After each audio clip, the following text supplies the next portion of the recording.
बहुत समय पहले की बात है। रामपुर नाम का एक बहुत छोटा सा गांव था। वहां के लोग बहुत ही हंसी खुशी एक दूसरे के साथ मिलजुल कर रहते थे। इस गांव में रघु नाम का एक व्यक्ति रहता था। उसके परिवार में उसकी पत्नी और दो बच्चे थे। रघु के पास दो गाय थीं, जिनका दूध बेचकर वह अपना जीवन निर्वाह करता था। इस गांव की सबसे बड़ी समस्या थी पानी की, क्योंकि पूरे गांव में केवल एक ही तालाब था। लोग इसी तालाब से पानी भरकर अपने दैनिक जीवनचर्या के काम किया करते थे। गांव में और कोई पानी का साधन न होने की वजह से गांव के लोगों को इसी तालाब के पानी पर निर्भर रहना पड़ता था। हालांकि गांव के लोग अपनी इस जिंदगी से खुश थे, लेकिन एक दिन जब गांव के कुछ लोग तालाब पर पानी भरने जाते हैं, तो देखते हैं कि तालाब में बड़े बड़े मगरमच्छों ने कब्जा कर लिया है। अब लोग तालाब से पानी भरना तो छोड़ो, तलब के पास जाना भी छोड़ देते हैं, क्योंकि मगरमच्छ उन्हें मार सकते थे।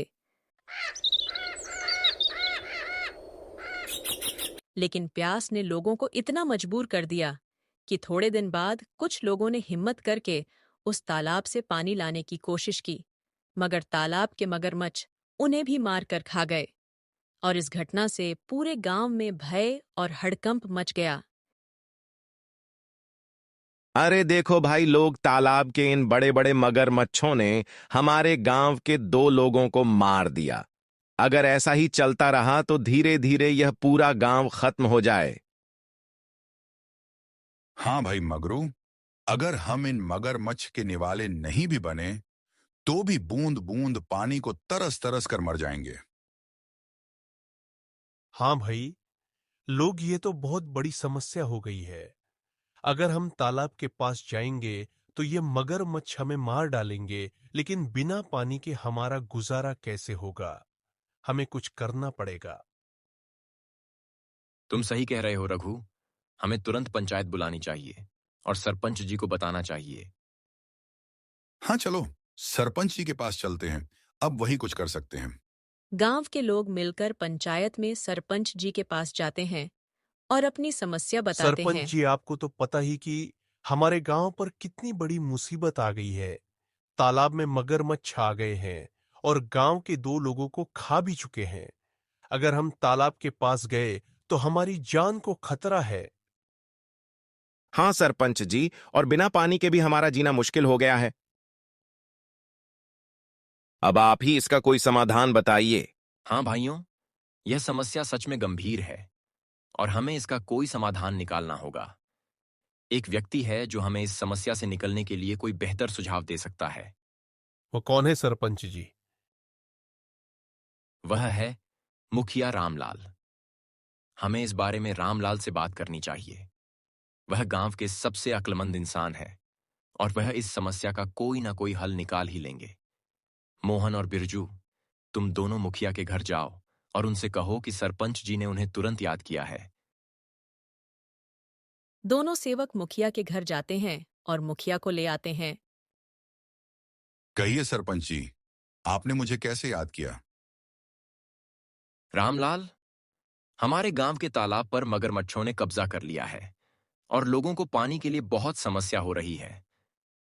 अब तुम ही इनकी समस्या का कोई समाधान निकालो। मुझे तो कुछ समझ ही नहीं आ रहा, आखिर उन मगरमच्छों से कैसे छुटकारा पाया जाए। मुखिया गहरी सोच में पड़ जाता है और फिर उसको एक उपाय सूझता है और वह सरपंच जी से कहता है। सरपंच जी, मगरमच्छों से लड़ना तो आसान है नहीं, इसलिए हमें एक दूसरा तालाब बनाना होगा। ये काम भी आसान नहीं होगा, लेकिन अगर हम सब मिलकर मेहनत करेंगे तो नया तालाब जल्दी ही बन जाएगा। मुखिया जी, आप बिल्कुल सही कह रहे हैं। हम सब मिलकर मेहनत करेंगे और नया तालाब बनाएंगे। हाँ, हमें मिलकर काम करना होगा। इस समस्या का यही समाधान है। चलो फिर कल से ही हम नया तालाब खोदने का काम शुरू करते हैं। सभी गांव वाले मिलकर काम करेंगे तो पानी की समस्या से जल्द ही निजात पाएंगे। गांव वाले मुखिया जी के सुझाव से सहमत होते हैं और अगले दिन से ही तालाब खोदने का काम शुरू कर देते हैं। कुछ ही दिनों की मेहनत और मशक्कत के बाद आखिरकार गांव के लोगों ने मिलकर एक बहुत ही गहरा तालाब खोद लिया। बस फिर क्या था, वर्षा रथ का मौसम भी आ गया और गांव में जोरदार बारिश शुरू हो गई। बारिश से वह तालाब लबालब पानी से भर गया, जिसे देख गांव के लोग बहुत खुश हुए। अरे रघु, यह देखो हमारा तालाब कैसे पानी से भर गया है।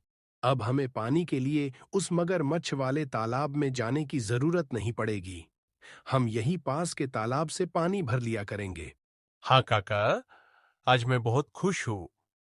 आखिरकार हमारे गांव को इस पानी की समस्या से निजात मिल ही गया।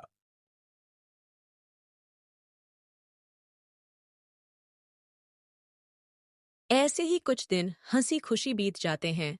गांव के लोग तालाब के होने से बहुत खुश थे, लेकिन एक दिन गांव के लोगों की खुशी को जैसे किसी की नजर ही लग गई। सुनिए, जरा तालाब से मटकी भरकर ले आना। घर में पानी खत्म हो गया है और हाँ, थोड़ा जल्दी आना। वहां गांव वाले लोगों से बातें करने मत बैठ जाना। तब तक मैं आपके लिए गाय का दूध निकाल देती हूँ। ठीक है, रमा लाओ मटकी मुझे दो। मैं अभी पानी भर लाता हूँ। जब रघु मटकी लेकर तालाब के पास पहुंचा, तो उसने देखा वहां पर मुखिया रामलाल खड़ा है और वह गांव वालों से पैसे ले रहा है। रघु ने एक व्यक्ति को रोककर पूछा, भैया, क्या बात है? ये मुखिया जी किस चीज के पैसे ले रहे हैं? अरे भाई रघु, क्या बताऊं।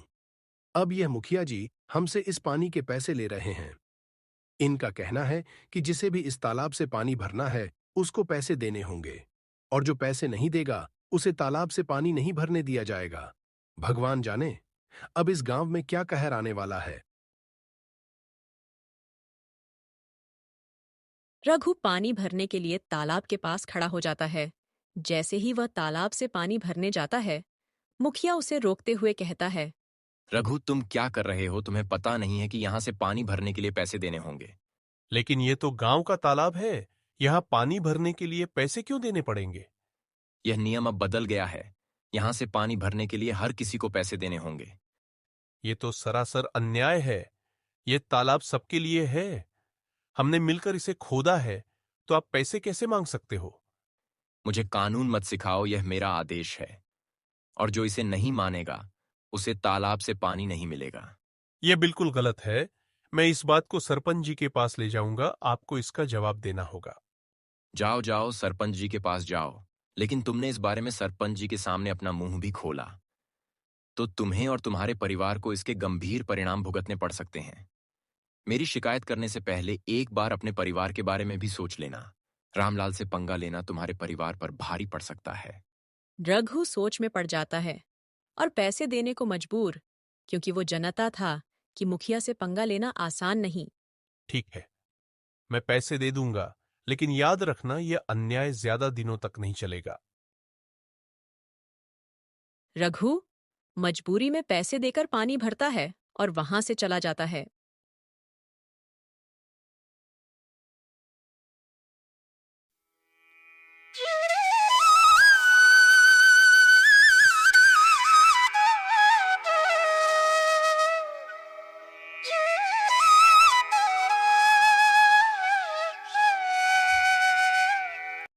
एक दिन गांव में एक नया व्यक्ति आता है और तालाब के पास पानी पीने की कोशिश करता है।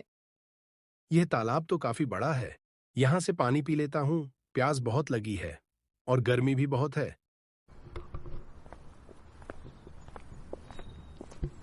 ऐ, तुम कौन हो?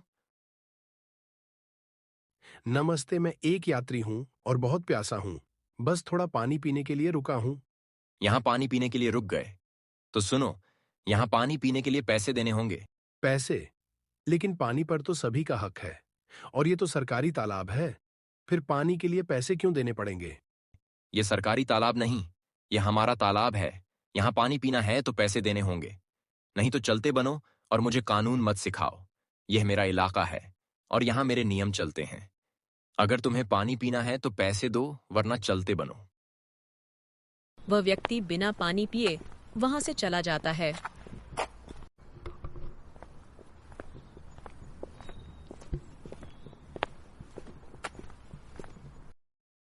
और सीधे सरपंच जी के घर पहुंचता है।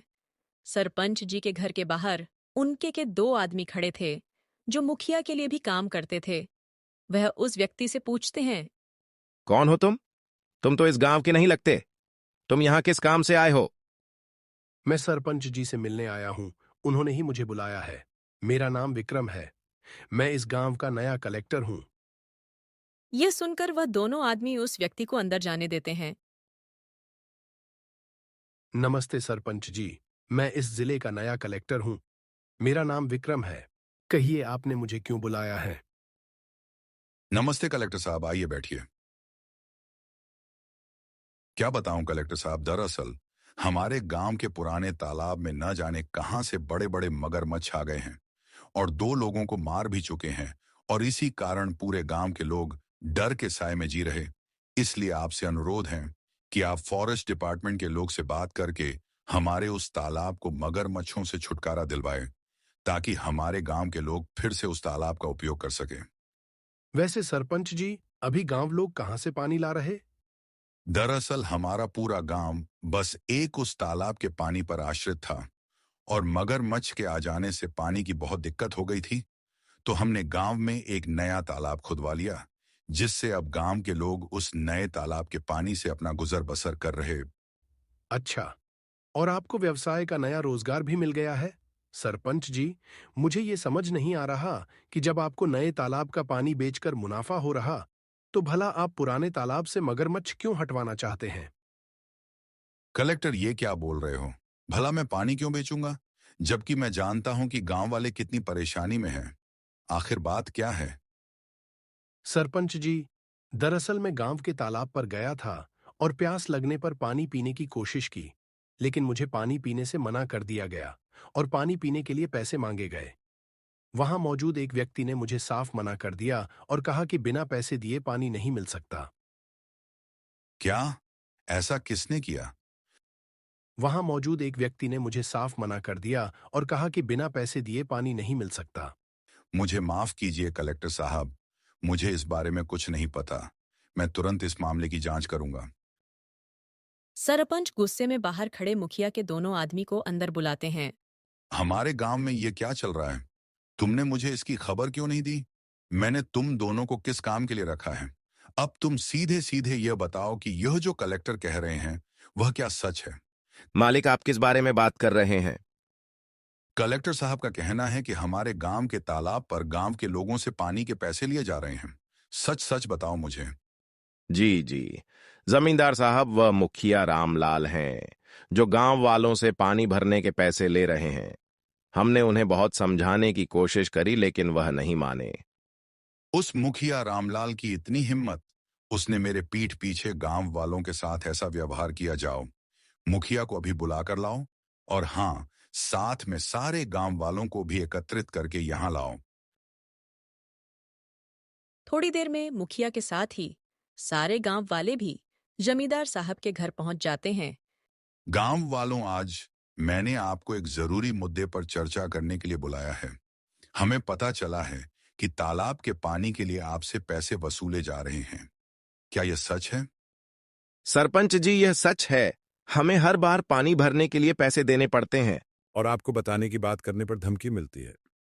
हमारे साथ बहुत गलत हो रहा है सरपंच जी। हम पहले से ही मुश्किल में, और ये नया नियम हमारे लिए बहुत भारी पड़ रहा है। मुखिया, तुम्हें क्या कहना है?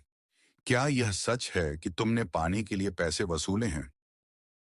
मुखिया का ध्यान सिर्फ उस व्यक्ति पर था जिसे मुखिया ने पानी पीने से मना कर दिया था। अरे, ये व्यक्ति यहाँ क्या कर रहा है? अच्छा, तो इसी ने मेरी शिकायत लगाई है। इसे तो बाद में देख लूंगा। बोलो रामलाल, यह सब क्या चल रहा है? सच का तो मुझे पता चल ही गया है, लेकिन एक बार मैं तुम्हारे मुंह से सुनना चाहता हूं। जी जी, जमींदार साहब, मैंने यह सोचा था कि इससे गांव के विकास के लिए पैसे जमा होंगे, लेकिन अगर यह गलत है तो मुझे माफ कर दीजिए। माफी का समय अब नहीं है। तुमने गांव वालों और हमारे कलेक्टर साहब के साथ गलत किया है। मुखिया, मैं तुम्हें इस पद से तुरंत हटा रहा हूं। तुमने अपने पद का दुरुपयोग किया है। तुम्हें गांव वालों की सहायता के लिए रखा है, पर तुम तो उनके ही दुश्मन बन गए। मुझे माफ कर दीजिए जमींदार साहब। माफी मांगने से कुछ नहीं होगा। अब से तुम इस पद पर नहीं रहोगे और गांव के किसी भी फैसले में तुम्हारा कोई अधिकार नहीं होगा। अब तुम यहां से जा सकते हो।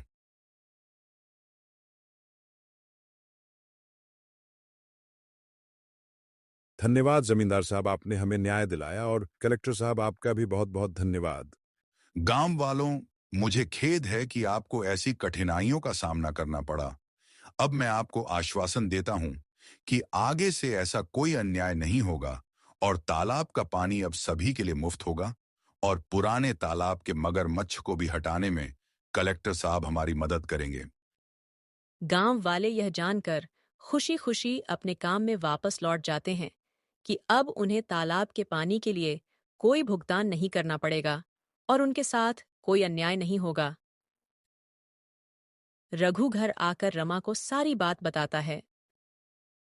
देखा रमा, मैंने बोला था ना कि मुखिया का हिसाब भगवान करेंगे।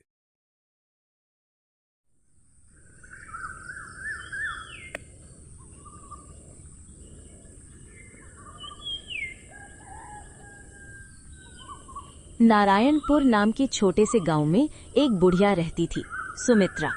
उसके 2 बेटे थे, मनोहर और रवि। दोनों ही शहर में काम करते थे।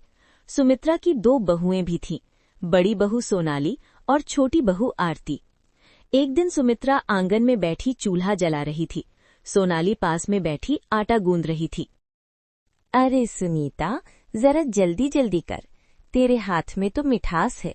तेरे हाथ की रोटी का तो स्वाद ही कुछ और है। अम्मा, आप भी बस यूं ही मेरी तारीफ करती है। तभी आरती गांव के तालाब से पानी भर कर आती हैं। अरे महारानी आ गई, कहाँ घूम रही थी अब तक? अम्मा, मैं तो तालाब से पानी लाने गई थी। आज पानी कुछ गंदा था, पर मैं ले आई। रख दे, और हाँ, चूल्हे के पास मत आना, कहीं सारी सब्जी खराब ना हो जाए। जी अम्मा। आरती चुपचाप मटका रखकर अंदर चली जाती है। उसके चेहरे पर हल्की उदासी थी। घर के कोने में आरती चुपचाप बैठी थी। उसके हाथ में एक पुराना चूड़ी का डिब्बा था। काश अम्मा मुझसे भी वैसे ही बात करती हैं, जैसे सोनाली दीदी से करती हैं। मैंने तो कोई गलती भी नहीं की, बस इतना है कि मैंने अपने मन से शादी कर ली। क्या यही मेरी सजा है?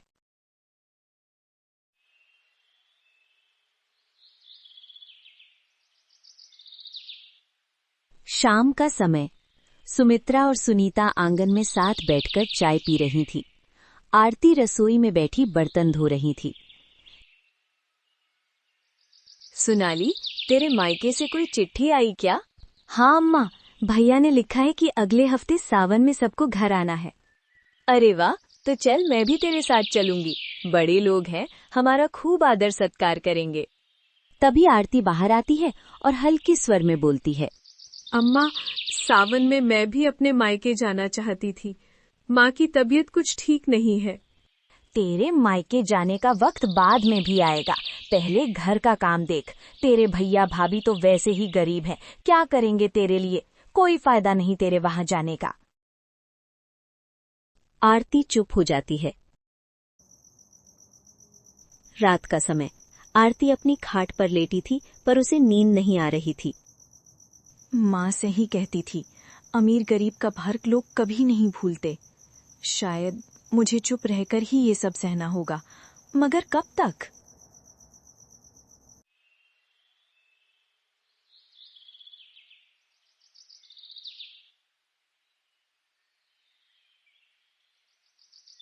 सुबह का समय। आंगन में गाय बंधी थी।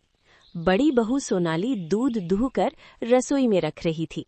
अचानक उसका हाथ फिसल जाता है और दूध का बर्तन गिर जाता है और दूध फैल जाता है।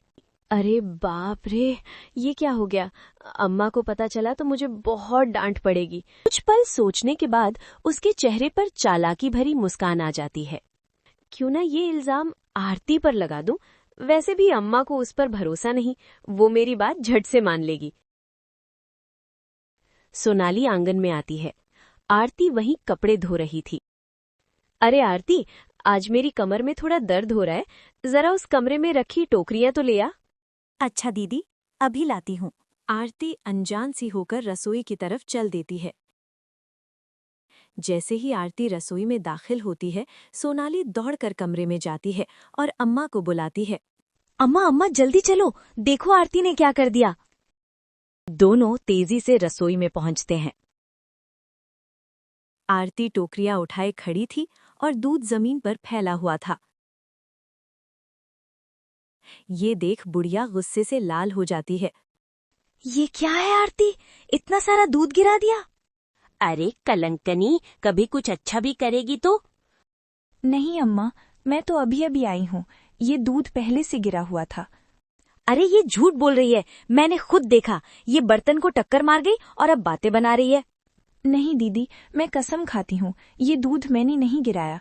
बस ज्यादा जुबान मत चला, तूने गलती की है और अब इसकी सजा तुझे मिलेगी।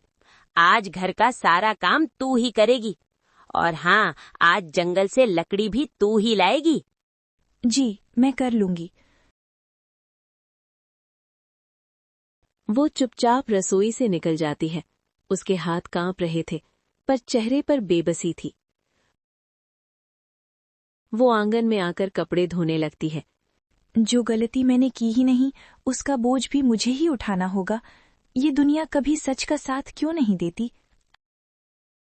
इस प्रकार सुबह से आरती बिना रुके काम कर रही थी। घर बहारना, पानी भरना, जानवरों को चारा डालना, सब कुछ उसके हिस्से में आ गया था। बर्तन मांजने के बाद वो रसोई में जाती है।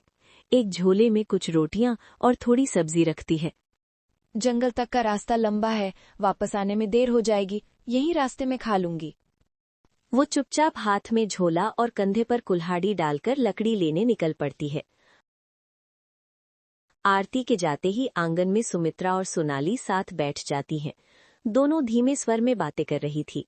अम्मा एक बात कहूँ, अगर ये आरती ऐसे ही जिंदा रही तो हमेशा हमें लोगों के ताने सुनने पड़ेंगे। तू कहना क्या चाहती है सोनाली? देखो अम्मा, अभी ये अकेली जंगल गई है, वहाँ रास्ता सुनसान है। भगवान करे इसके साथ कोई हादसा हो जाए और ये जिंदा घर लौटे ही ना।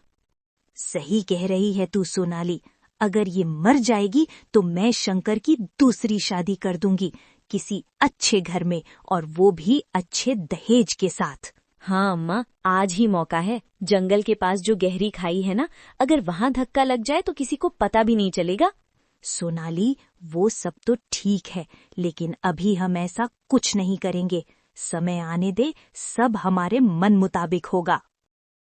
वहीं दूसरी ओर आरती खेतों के रास्ते से जंगल की तरफ जा रही थी। सूरज सिर पर था। काश अम्मा और दीदी मुझे समझ पाती। मैं तो बस इस घर की बहू ही नहीं, उनकी बेटी बनना चाहती हूँ। पर उसे पता नहीं था कि पीछे से उसकी मौत की साजिश रची जा चुकी है।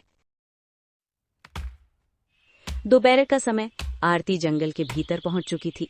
वो कुल्हाड़ी से सूखी लकड़ियां काट रही थी। कई घंटे बीत गए थे। आरती ने लकड़ियों का एक बड़ा गट्ठर बांध लिया था, मगर उसके हाथ कांप रहे थे और पीठ में दर्द हो रहा था।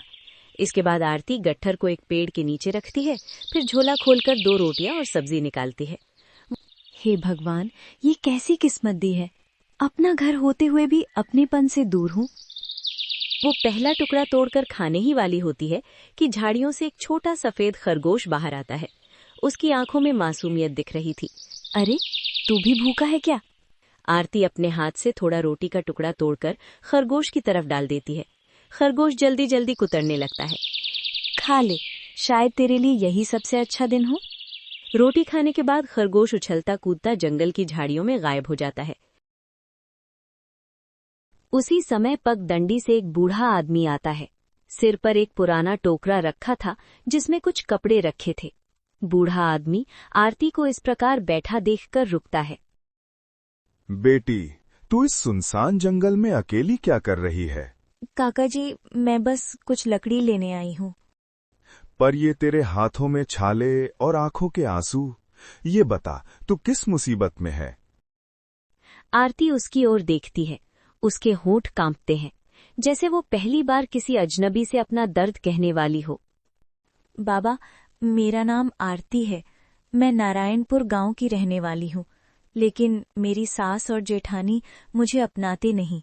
जो गलती मैंने की ही नहीं, उसके लिए मुझे रोज अपमान सहना पड़ता है। आरती टूटे टूटे शब्दों में अपनी पूरी कहानी बता देती है। बेटी, ये दुनिया कभी कभी अच्छे लोगों को ही ज्यादा कसौटी पर परखती है, पर तू चिंता मत कर, तेरा भी समय जरूर आएगा। अनीता बूढ़े की थकी आंखें और दुबला पतला शरीर देखती है। बाबा, आप भूखे लग रहे हैं, मेरे पास थोड़ी रोटियां हैं, आप खा लो। नहीं बेटी, तू खुद के लिए लाई है, तू ही खा ले। बाबा, मैं कई रोटी खा चुकी हूँ और शायद ही आपके लिए ही बच गई थी, कृपया आप इन्हें खा लीजिए। फिर काफी मान मनोवल के बाद बूढ़ा रोटी और थोड़ी सब्जी खा लेता है। रोटी खाने के बाद गंभीर स्वर में बोलता है, बेटी याद रखना, अगर कभी भी कोई मुसीबत आए तो अपने बुजुर्गों और पूर्वजों को याद करना। हमारे पूर्वज बुरे समय में हमारा साथ देते हैं, बस सच्चे दिल से उन्हें पुकारना। बाबा, क्या सच में ऐसा होता है? हाँ, ये वही सच्चाई है बेटी, जो सच्चे मन और विश्वास से जुड़ी हो।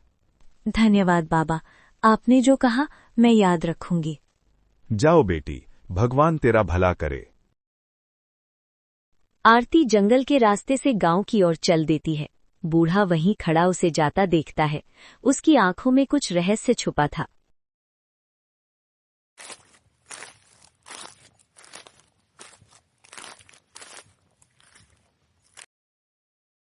शाम का समय, दिन भर की थकान के बावजूद आरती ने पूरे घर के लिए खाना तैयार किया।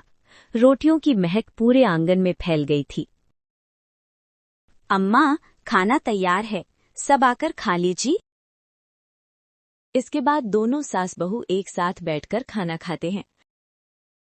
आरती भी बचा हुआ खाना खाती है और सारा काम निपटाकर सोने चली जाती है। रात का गहरा सन्नाटा, तीनों आराम से सो रही थीं।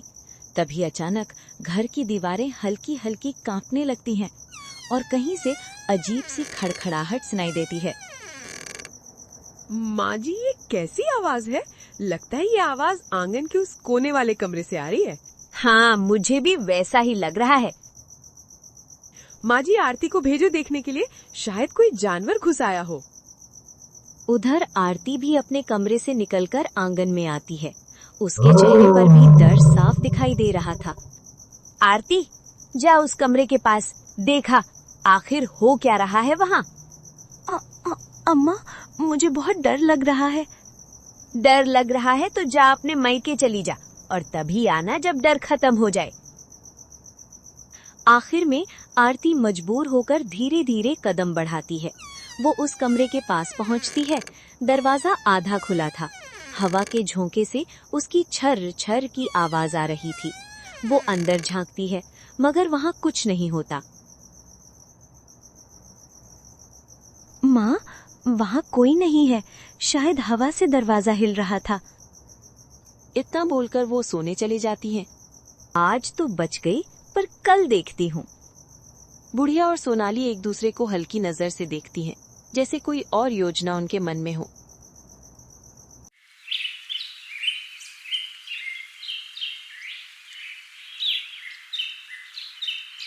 सुबह का समय, आंगन में धूप फैल रही थी। आरती कुएं से पानी लाकर कपड़े धो रही थी। दिन नया था, लेकिन आरती की दिनचर्या वही, बिना रुके काम करना, वो भी बिना किसी शिकायत के। इतने में गांव की काकी, सफेद बालों वाली और दयालु स्वभाव की वहां आती है। अरे सुमित्रा, तेरे यहाँ का अचार बड़ा मशहूर है, जरा सा मुझे भी दे, मैं भी तो चख कर देखूं। हाँ कलावती, तू बैठ, मैं अभी अंदर से लाती हूँ। सुमित्रा अंदर जाती है।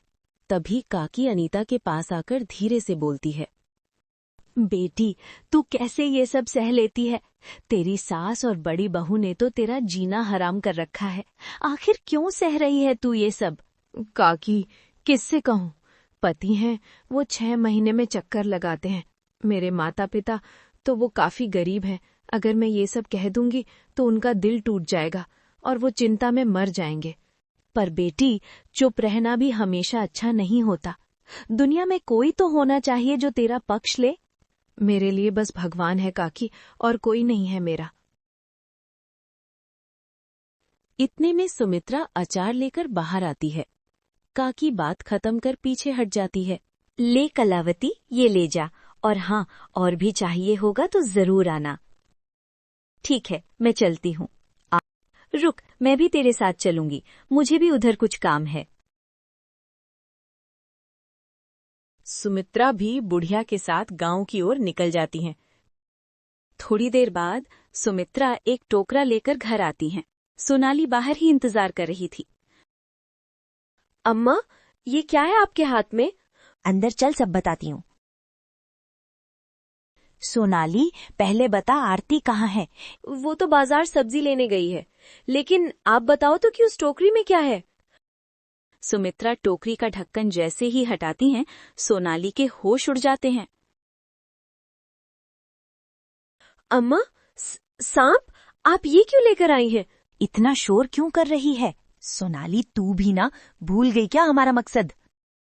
अच्छा, मैं सब समझ गई अम्मा, लेकिन ये काम होगा कैसे? वो सब तू मुझ पर छोड़ दे, आज रात ही मैं उसका काम तमाम कर दूंगी।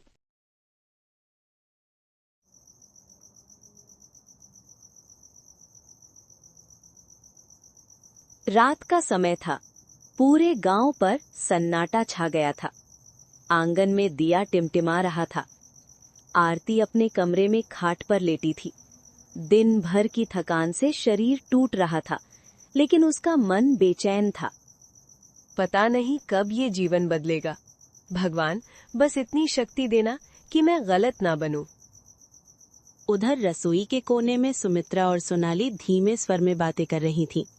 टोकरा उनके बीच रखा था। भीतर एक जहरीला काला सांप कुंडली मारे पड़ा था। अम्मा, कहीं ये सांप हम पर ही न चढ़ाए। चुप कर, डरपोक मत बन। आज अगर ये काम हो गया तो हमेशा की मुसीबत खत्म। पर अम्मा, अगर किसी ने देख लिया तो मुझे तो बहुत डर लग रहा है। रात गहरी है और घर पर हम दोनों के सिवा है ही कौन? आरती का कमरा सबसे अलग है, बस टोकरा खोलकर अंदर रख देंगे। तू यहीं खड़ी रह, मैं अंदर रखती हूँ। दोनों दबे पांव आरती के कमरे की ओर बढ़ती हैं। सुमित्रा आरती के मौत की साजिश रच रही थी, लेकिन उसकी ये साजिश उस पर ही भारी पड़ेगी ये उसे भी नहीं मालूम था। अचानक सुमित्रा का पैर फिसलता है और वो मुंह के बल गिर जाती हैं। उसके हाथ का टोकरा भी नीचे गिर जाता है और सांप बाहर निकल जाता है। अरे रे रे! सांप अचानक उछलता है और सीधा सुमित्रा की तरफ मुड़ जाता है। अम्मा, सांप! सांप तेजी से सुमित्रा के पैर की ओर लपकता है और डस लेता है। सुमित्रा जमीन पर गिर पड़ती है। सोनाली का चेहरा सफेद पड़ जाता है। नहीं, ये क्या हो गया? सोनाली एक पल भी नहीं रुकती और चीखती हुई घर से बाहर भाग जाती है। मैं कुछ नहीं जानती। आरती अपने कमरे से चीख सुनकर बाहर दौड़ती है। अम्मा, अम्मा, ये क्या हो गया? वो देखती है कि सुमित्रा जमीन पर पड़ी तड़प रही है। पैर नीला पड़ने लगा है। आरती, मुझे बचा ले।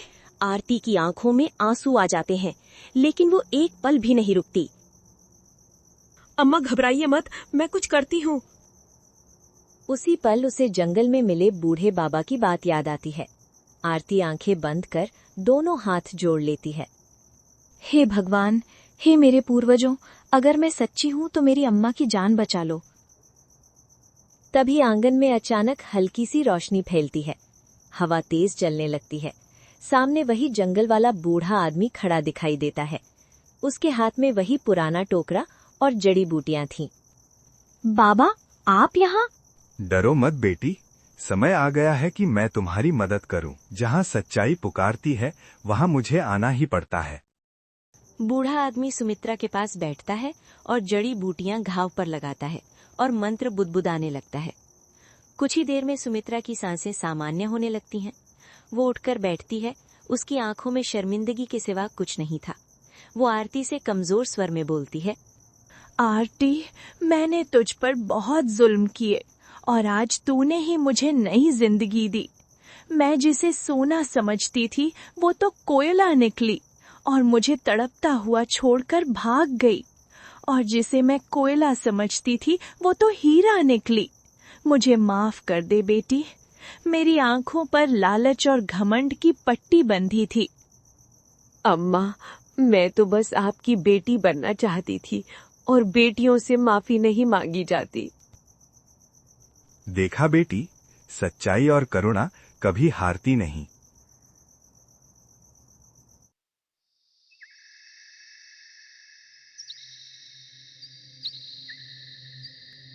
सुबह होते होते गांव में खबर फैल जाती है। सोनाली डर के मारे वापस नहीं आती। कुछ दिन बाद दोनों भाई भी गांव पहुंचते हैं। सुमित्रा सबके सामने सच स्वीकार कर लेती है। मेरी आंखों पर लालच और घमंड की पट्टी बंधी थी। आरती ने मेरी जान बचाकर मुझे इंसान बना दिया। आंगन में धूप फैल जाती है, जैसे अंधेरे के बाद सचमुच उजाला आ गया हो। कहानी का संदेश: जो दूसरों के लिए गड्ढा खोदते हैं, एक दिन वही उसमें गिरते हैं, और जो सच्चे दिल से सहनशील रहते हैं, भगवान खुद उनकी रक्षा करते हैं।